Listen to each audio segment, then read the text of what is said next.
Right. Currently, I'm in an undisclosed location filming this as I'm sort of on the run due to, well,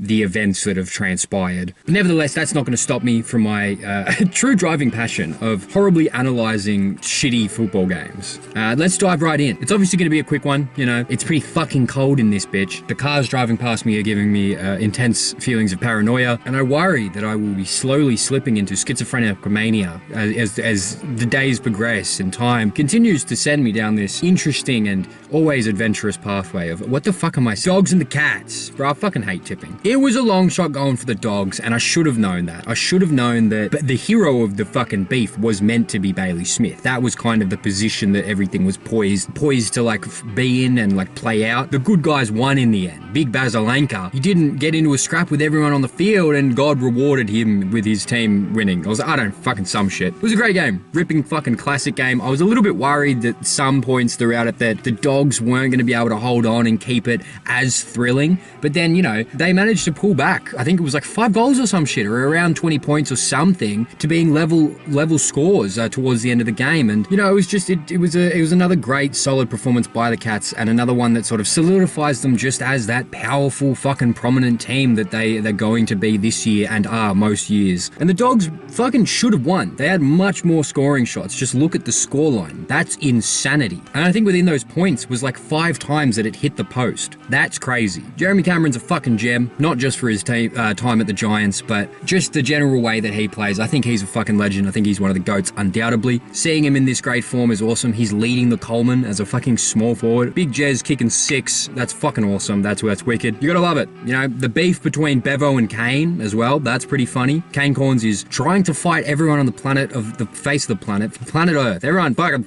can't scream fucking crazy and too loud in this bitch because people around me and I'm gonna cry. Moving on to the Tigers and the Dons. Fuck me, bro. two wrong in a row to start off for tipping. Timmy Taranto kicked the best goal I think I've seen him kick in his entire career. I don't think he even realised that he had kicked it. He was pretty fucking blown away. The Tigers just couldn't adjust in the last quarter. And, you know, again, like, I really don't rate Essendon. I think they're dog shit. And I rate Tigers as like an up-and-coming young side. But Essendon do just have a bit more polish, a bit more, like, experience in those moments on knowing how to win a game, knowing what to do in situations where it's a close game, knowing how to change game plans and deal with the opposition changing game plans, which is like the big thing the Tigers didn't know how to do in the last quarter. It's why they got blown away. They just couldn't adapt to Essendon's adaptations to their game plan, which for the most part was working pretty well. Pretty even contest, pretty scrappy game. It ended up blowing out, but for the most part it was pretty good. And they were good shouts within this, like definitely. They've slowed it right down. That's Pazzy as fuck, cunt. They've stopped in the middle of the road, lad. What the fuck? Just had a panic attack. All good, we're back.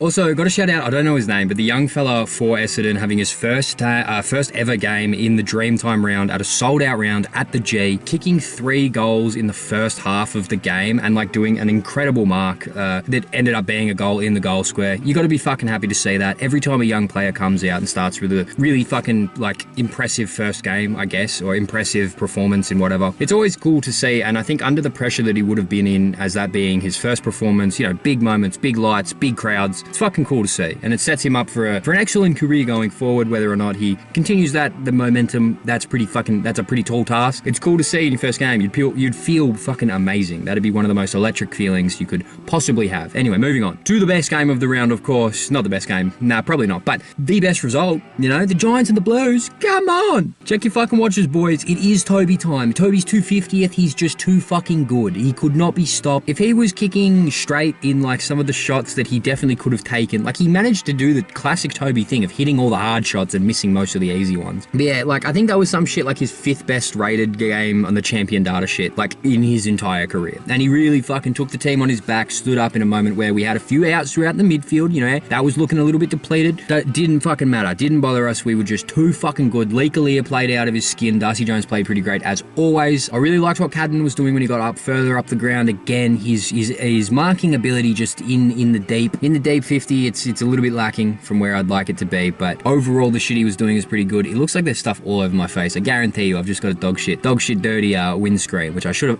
also fix, but it was wicked to see the boys, do this live. Briggs kicked one of the best fucking goals, not only like of his career, that is 100% his best goal, but it's one of the best like ruck goals I think I've ever seen. Just a fucking amazing sprint towards it, just kick it. Fuck touching it with your hand, lad, just kick the goal. Just kick the goal. That's the mentality we want and need. Epic clip, fucking epic pwnage.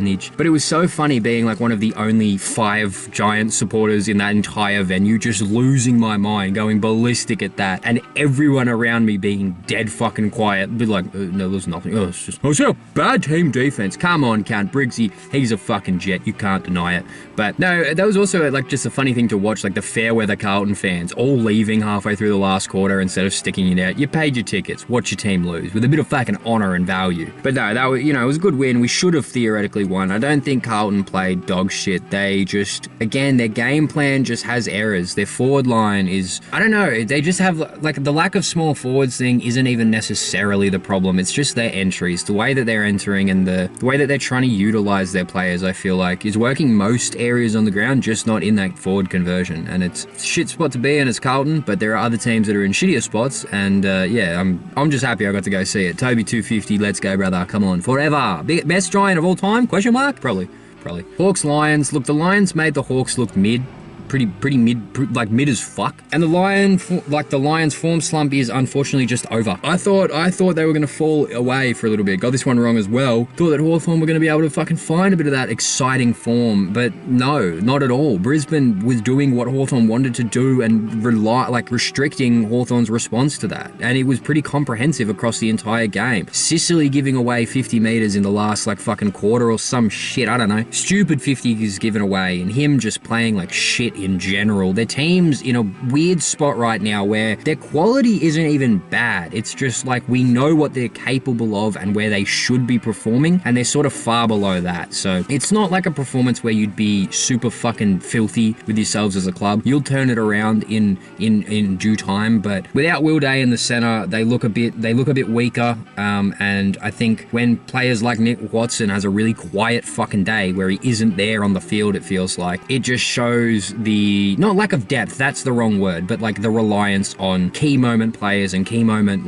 actions or whatever. And when they don't come across, they don't come across at all. So kind of a stinkfest though. It was like Brisbane got up and about. Big Charlie Cameron had a blinder, but it is just one of those things where I expected this to be sort of a more intense game than it was, I guess. I hoped there was more in it, but fuck it, they'll be threatening. Fucking sucks, but their form slump's done. Their 2-week form slump that only included one actual loss, it's over. Fuck. North and the Pies. Fuck, boys, we almost had a good game here. We almost had a game on our hands. Up until 3/4 time, the North were hanging in pretty well, and Collingwood were, the most beat up they've ever fucking been. Not only resting X amount of great players, I think Bobby and, I think maybe Pendles or someone else, 2 of their main fucking starting 25 pulled out right last minute. Maynard goes down in the first quarter. It's looking like Collingwood's playing their VFL side, and their VFL side somehow fucking pumped North in the last quarter. Put 7 on them, 9 goals or some shit. I don't fucking know. It was a great solid performance by the Pies. It speaks to their system and their ability, just their resilience. As long as they can manage these injuries and manage this resting period of their list, they'll be threatening for the rest of the year. But that is a big if they can get that first part right. On the positives at North, Paul Curtis had a pretty huge return. It wasn't, his best game all year, but instantly he was back to that type of solid, strong, small forward form that we don't see from anyone else in the competition. He is extremely unique in the role that he plays, both for the team and across all other teams in the comp. There isn't another player, I think, that does it as well as Paul Curtis does in the way that he does it. He's a beast. Big Sherry fucking murdered Mason Cox. Every time Mason Cox was in the ruck, Sherry was making a piss take of him. Send that cunt back packing to the US. I'm happy with that performance. Anytime Mason Cox gets his shit pushed in, I'm fucking keen. And Georgie Wardlaw's fucking mummy, face mask, comic book villain-esque appearance, bringing out the Judster, bringing it back. That was just funny. He played a ripping start, but I think that fucking nose debilitation sort of definitely played its role the longer the game went on. So he slowed down a fair bit. The Pies were just too good in the end, but it would have been a long shot for North to win that one. So I guess whatever. Freo Port, I didn't watch this one. I was too busy watching North shit the bed. Then it was a little bit too late to chuck on the last squad. I didn't really watch. But you know, Port suck. Port just fucking suck. Sack Ken, bro. Fuck knows. I don't know. Shit spot to be in. I've got no answers for them. I got no real it's just unfortunate. There's players on that list that I want to be doing good. You know, I want Sam Pepper.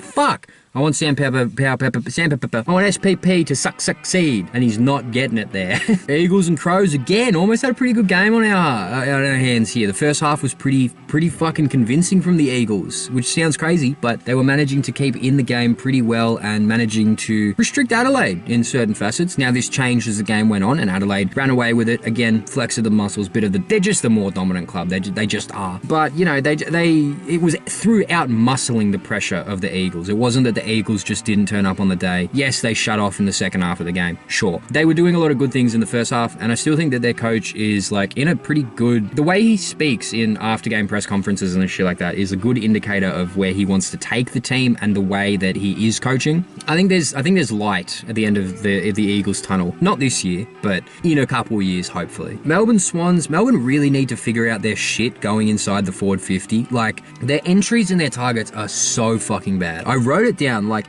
in the second quarter, they had 22 inside 50s for 3 goals 8. That's fucked. 3-8 is insanity. The D's managed to push Swans the fuck out and blow them out, even with a quarter as unimpressive on return for effort as that one was, because like without Cozzy, this game looks a lot different. Cozzy also played one of the best fucking games and he could have had so many good. He hit the post like a good 2 times, I think, kicked another point on something that he could have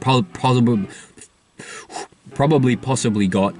It was a good win. Swans are in a shithole position right now. I don't know if that's coach transition, injury list, whatever the fuck's causing it. Something's wrong. And yeah, Melbourne just really need to figure out that forward 50 shit. It didn't look good. I'm glad they got the win. I saw it sort of coming, and there was a lot of effort that did end up returning itself, but holy fuck, it could have not have. If Swans got the momentum at the right time, Melbourne would have been shooting themselves for how much they didn't return on effort in that quarter. That's just piss poor. Suns and Saints, yeah, Suns are just flexing. It is what it is. Suns are just a bit of a better team than the Saints, and Ross and the Dimmer beef, I got nothing. That doesn't interest me, to be honest, but look, it's whatever. So again, Suns are just a better team, and Saints, they couldn't do this big lockdown defensive thing. They tried for a fair bit, and it was working for a fair bit, but at the end of the day, the Suns just outmuscled them. It's a bit of that little Lil Broing. They just Lil Broed the other team. I don't know. Fucking whatever. Let's do next week. I need to go to fucking sleep. It is a bye round this round. So I think, I'm pretty sure it's Carlton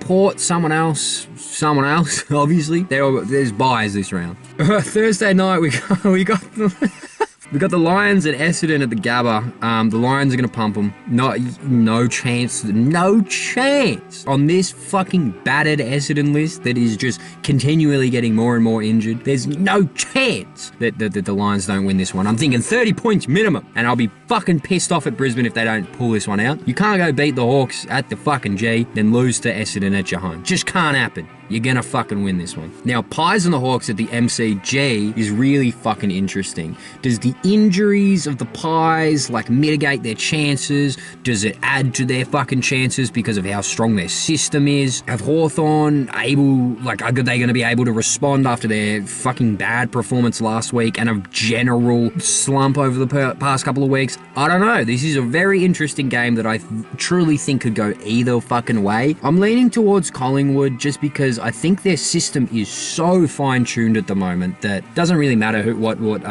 personnel they've got available on the day. They're just seeming to make it work at the moment, and Hawthorn are kind of struggling to get it working with the personnel that they've got available to them. This one could be easily go the other way, and I'll feel a bit stupid if it does because Collingwood look beat up as fuck. I can't doubt them right now. Just can't. So I'm leaning the Pies on that one. Suns at Dockers at People's First. It's at People's First. I'm going the Suns. The Dockers put on a pretty dominant performance over Port. If the Dockers win this, it fucking changes the narrative on Fremantle as a side this year. It'd be one of the most sought out scalps that they could have, because then it like beating us away, going home, smashing Port, and then coming to fucking People's First and beating the Suns, that would be huge for them. So it's a danger game for the Suns in that regard. It's a losable game for them in general, and they have to really be on to lock this one in. I just think they will be. I just think that they're just better than Freo. I think that their brand's more appealing. That aggressive run-off halfback will burst through Freo's slow movement. It'll be very interesting for sure, but I just can't see the Suns dropping this one. Sorry, not in the form that they're in right now. Not in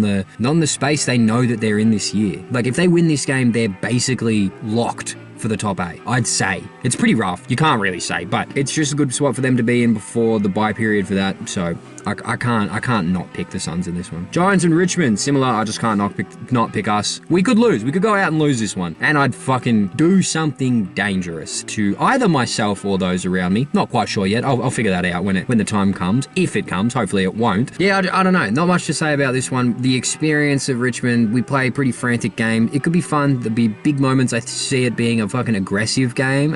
But I think in the later half we're just going to run away with it, and that's sort of to be expected. And no slide on Richmond for that. You're too young, you're too inexperienced, and the Giants are just too fucking good. Crows and Swans at the SCG. The Crows are the favourites, and I don't know if they should be. Yes, Sydney are playing like dog shit. Yes, the form slump's real, and yes, the Crows are in pretty good form, but it is a Sydney home ground game with a lot on the line. They'll be fighting pretty hard, I feel, especially after a really disappointing loss last week to Melbourne. Pretty fucking disappointing. Not just in like Melbourne played pretty good but didn't convert, and Sydney could have put them away. Oh, sure, all of that's real, but just, you know, the list quality. Sydney's list quality should be better, theoretically. Their actual just effort around the ground wasn't very high. When their fumbling and their skill error turnovers were fucking shit as fuck, like really noticeable. It's not characteristic of Sydney. So, I don't know, but I am leaning the Crows after saying all of that. I think this will be a really tough test for Adelaide. A bit of a fucking reality check, bit of a are you guys posers or not situation, and I'm looking forward to the outcome. I think that this will be an interesting one that tells us where both teams are at. Are Sydney truly in the lowest of the low shit right now, and are Adelaide really a threat? It's kind of that simple. But yeah, I'm thinking that Adelaide are a threat, and I'm thinking that Sydney fucking suck. I'm thinking that they're in the shit. Then we've only got 2 games on Sunday. We start off with, oh fuck, these suck, both these games. The Saints and Melbourne. I'm going Saints. Melbourne might have found their form again, but the Saints have such a strong defensive structure. If they're able to put pressure on those Melbourne forwards and they're able to lock down Cozzy, I don't see Melbourne getting off the chain here. They had a great win last week, and it's a very like reinvigorating win. It could easily push them into good form for the rest of the year. But the Saints, I don't know. I just feel like they got a good. Where the fuck TIO? Is this in Darwin? I'm changing my tip to Melbourne. Yeah, nah, Melbourne's going to win that. It's up in Darwin. That just, I don't know. Melbourne played Darwin pretty fine. Ah, yeah, fuck. That's changed my whole spiel. Whatever. I'm going Melbourne. Melbourne. Flag D's. They're coming back. And then we got Cats and Eagles at Optus. It's got to be another easy one. The Cats are going to take that. Look, I'd love for the Eagles to get up and beat the Cats. I actually would. I like the Cats, and I think that they're going to do big things this year. I think, I don't like what this is doing to my teeth. It makes it look like I'm missing teeth. I got fucked teeth as it is, cunt. Don't make them look weird with the weird shit on my windscreen. Clean your windscreen. Ah! I'm being fucking spaz again. That's all there is. I'd love to see them lose. I think they're a great team, and I'm excited to see what they do this year. I want to see Basilinka and Harley Reid get into a fight. That's pretty much my entire analysis. All right, I'm thinking of starting a GoFundMe for a new place, a new house, because like I can't really go back to the one I'm in at the moment. At least, you know, I'll suss out next week, see if like the heat's died down a little bit, because I've been moving spots pretty frequently. The cops are on my tail. I didn't realize killing a fucking Lorax was this big of a deal. Like, orange little fucking freak walking around in the bush. If I walk around in the bush, I'm just some homeless vagrant. When he does it, he's a mythical beast and god or something. And don't get me wrong, I fuck with the trees. Trust me, I do. But, you know, he was pissing me off. And he was in my house. He was trespassing. I'm the victim here. I was being fucking... Oh, fuck, cunt. Yeah.